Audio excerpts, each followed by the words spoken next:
sossegado, a freguesia é povoada. Crônica, história dessa cidade delineada. Em expedição chegou o Major Atanagildo, da fumaça das queimadas dos índios deu-se o caminho. Eu bebi água na fonte do profeta João Maria. Já senti o vento frio ao nascer do novo dia. Tenho fé em Aparecida e também na educação. Brilha o sol no Planalto Sul e na plantação. Muda a história de muitos povos. Campos Novos é este chão. Brilha o sol no Planalto Sul e na plantação. Muda a história de muitos povos. Campos Novos é este chão.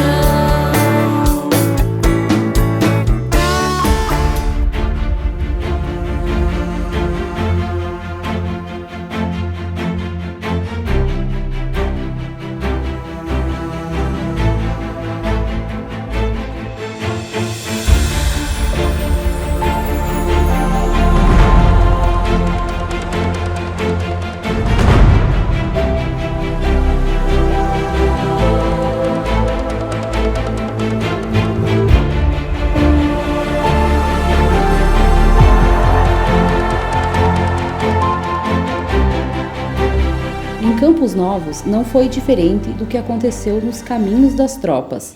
No pouso surgiu o rancho, coberto por taquara trançada, capim e palhas que abrigavam os tropeiros, o munício e produtos transportados pelas tropas arreadas. Além do rancho, da moradia, do rancheiro, da venda, surgiram outros casebres, do ferreiro, de peões, de fazendeiros e a capelinha. E assim, os povoados iam aparecendo pelo caminho, originando as vilas. Sobre as construções dentro da vila de São João Batista dos Campos Novos, mencionamos o artigo 5º, abre aspas, todas as casas, ranchos, estribarias e outros edifícios dentro da vila serão cobertos de telhas de barro, pedra ou metal. Os telhados de palha são proibidos e os existentes serão mudados até o fim do ano de 1897. O infrator será multado em 15 mil réis e obrigado a telhar o edifício em 15 dias de conformidade com esta determinação. Fecha aspas. No rincão de campos e matos, habitado pelos primitivos povos do Grupo G, que segundo a lenda, o lugar fora descoberto pelos homens brancos por causa da fumaça das queimadas dos bugres, surgiram as invernadas, as fazendas e o povoado São João do Campo Novo, do Sertão das Lagens. Passou a ser praticada a pecuária extensiva, a agricultura de subsistência e em algumas propriedades foram instalados os engenhos de serrar, precursores das serrarias. Os monjolos, depois os moinhos, os engenhos de cana, os alambiques, os curtumes, as atafonas e as selarias. Eu moo milho. Daí no caso a quirera, faço a quirera, que daí eu vendo o milho e a quirera, daí eu descasco o arroz, trigo. O trigo faz canjiquinha, vendo um vinho também. Naqueles locais, os grãos eram moídos e transformados em quirera e fubá, a mandioca em farinha e polvilho, a cana em açúcar mascavo, rapadura e aguardente, o couro em selim, arreios e calçados. Os cereais, o sebo, a banha e outros produtos eram vendidos ou trocados por mercadorias manufaturadas nas casas de negócio, nas ferrarias na vila ou diretamente com os tropeiros. E assim tiveram origem as atividades comerciais e industriais em Campos Novos. Na vila de São João Batista dos Campos Novos existiam casas de negócios, a Farrapo e Farias. Entre os fregueses estavam o senhor José Pinheiro da Silva. Consta na lista de compras de fevereiro de 1885 os seguintes itens: um par de sapatinhos, uma caixa de fósforos, meia dúzia de corchetes, 3 varas de fita larga, um xales fino, alfinetes, 8 varas de algodão, um lenço de seda, 8 novelos de linha, 4 varas de cetim, 2 dedais, uma peça de renda e mais 11 mil réis emprestados. A do Marcolino Rodrigues Chaves, estabelecido com casa de negócio de fazendas, ferragens, secos e molhados, miudezas e vendendo tudo barato, só dinheiro. Nesta casa de negócios, 13 rapaduras custavam 2 mil réis, meio alqueire de farinha de milho, 1.000 réis e 500, um copo de vinho, 500 réis, um pão de ló, 500 réis, um copo de aguardente, 80 réis, meia arroba de café, por 7.500 réis. Na época, o café era vendido em grãos, torrado em panelas de ferro e socado nos pilões de madeira. Uma arroba de açúcar por 1.000 réis e uma caneca de louça, 400 réis. O italiano Francisco Blasi, em 1882, radicou-se em Campos Novos, abriu um comércio. Além de pagar anualmente ao cofre municipal a importância dos direitos, os impostos, observava a lei de aferições, licenças e impostos, artigo 5º.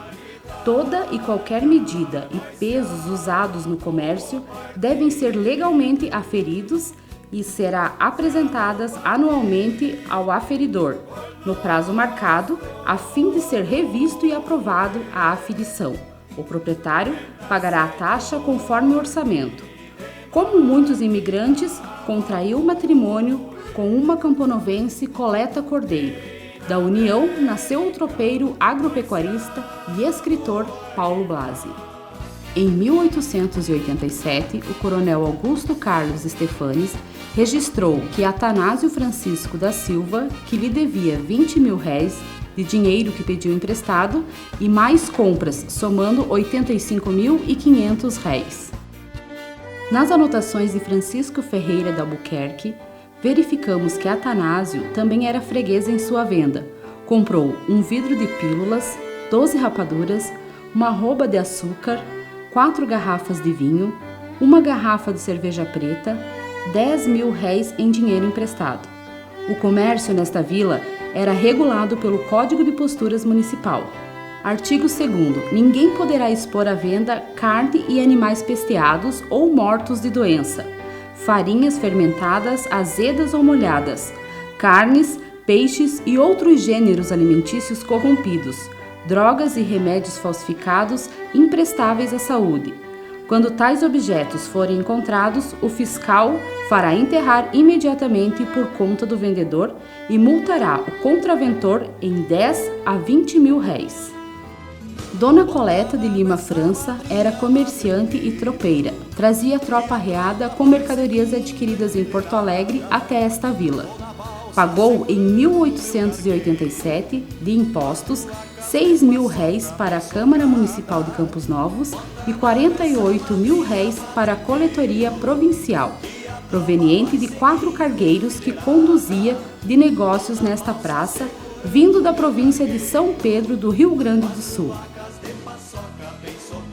Entre as mercadorias adquiridas por Dona Coleta, em abril de 1886, na Chaves e Filhos de Porto Alegre, escritas na nota e que foram transportadas no lombo de Muares, estavam 12 metros de pano universal, 2 peças de chita alemã, uma peça de flanela, 3 palas de cassemira e 4 de algodão listrado, 11 cobertores, 12 chapéus, meia dúzia de camisas de percal, 2 dúzias de lenço de chita, 1 dúzia de sabonetes número 5, 3 dúzias de sabonetes número 18, 1 dúzia de par de brincos flaquê, 3 maços de grampos, 3 dúzias de pentes de chifre, meias, caixas de carretéis de linha, tesouras, peças de fita, de riscado alemão, de algodão caboclo, baetas e chales.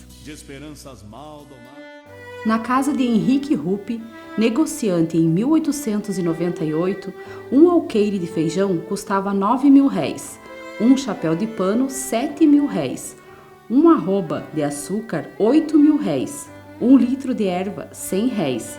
Um par de fechaduras para canastras, 5.000 réis. Meio quilo de polvilho, 500 réis.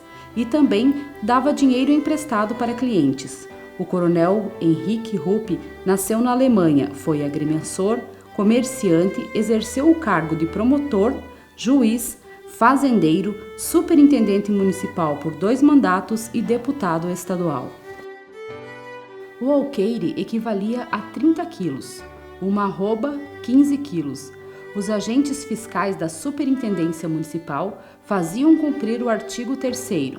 Todo vendedor de gêneros sólidos ou líquidos que não conservar em perfeito asseio as medidas e mais utensílios do seu negócio, ou que houver para vender de líquidos tonéis e medidas de metal que possam prejudicar a saúde, cobrindo-se pedete ou outro óxido nocivo, será multado em 8.000 réis.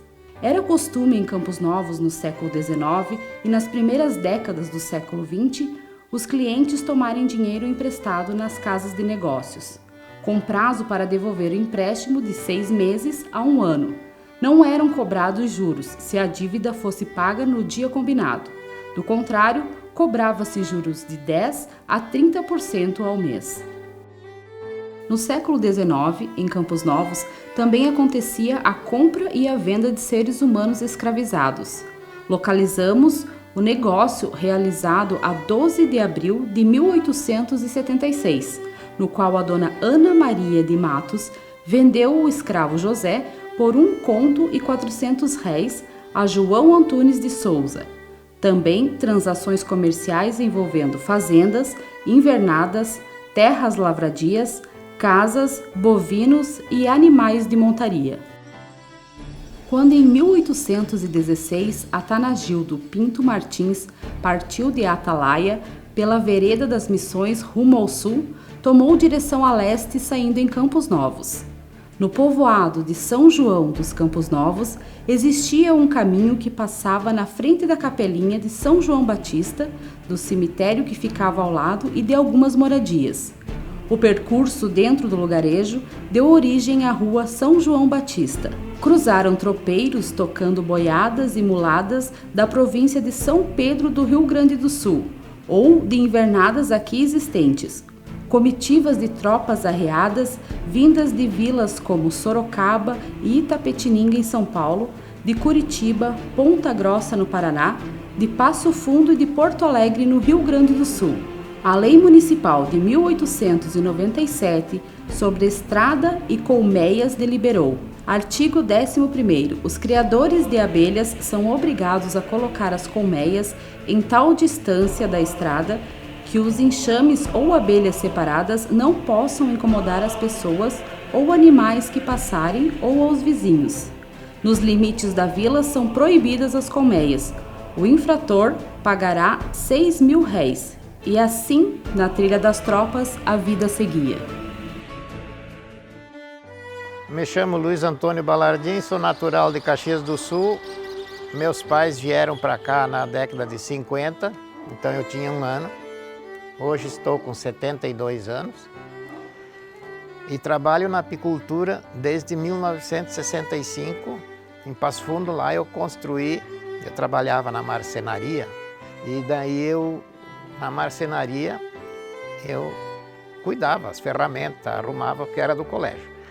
E na biblioteca tinha um livro do professor Hugo Mutzfeld, e tinha as medidas de colmeia. Como eu trabalhava com circular, plana, etc., eu construí 2 colmeias. Bom, hoje eu estudei lá em 70, hoje, 2021, ainda estão lá as 28 colmeias que eu, na época, construí, e até hoje eles tiram mel. Voltei para Campos Novos, já adulto, e eu montei primeiro apiáriozinho. A primeira centrífuga radial, quem comprou no município de Campos Novos, a primeira centrífuga fui eu. Eu tenho ela até hoje. em 1975. Foi comprada essa centrífuga.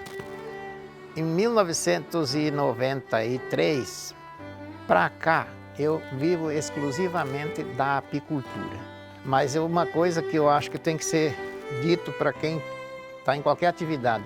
Tem que ir se atualizando. Não pode ficar parado ao tempo. Então ele tem que investir na sua atividade. Eu estive várias vezes na Europa, estive no Chile, estive na Argentina, tenho amigos.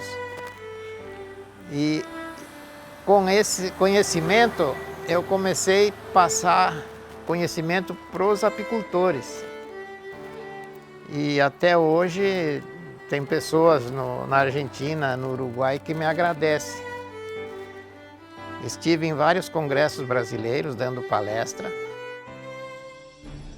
Também percorreram o caminho de Tropas os profetas São João Maria de Agostinho, São João Maria de Jesus e, vindo dos Campos de Palmas, o monge do Contestado, o Zé Maria. Existem nos pousos e ao longo dos carreiros das tropas igrejinhas nos locais onde o profeta pernoitou, e fontes ou olhos d'água benzidos pelo profeta São João Maria.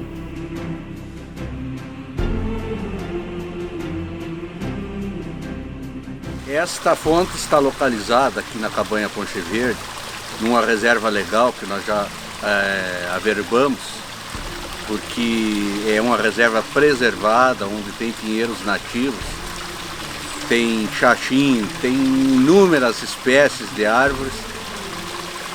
E então nós achamos por bem preservar essa área. E aqui existe essa fonte, segundo reza a lenda, foi uma das fontes em que o profeta João Maria pernoitou durante suas andanças. Nos 50 anos que nós temos essa propriedade aqui, essa fonte nunca secou, sempre produzindo água limpa, água de boa qualidade, que nós fazemos questão de preservar e trazer nossos visitantes aqui para provar essa água.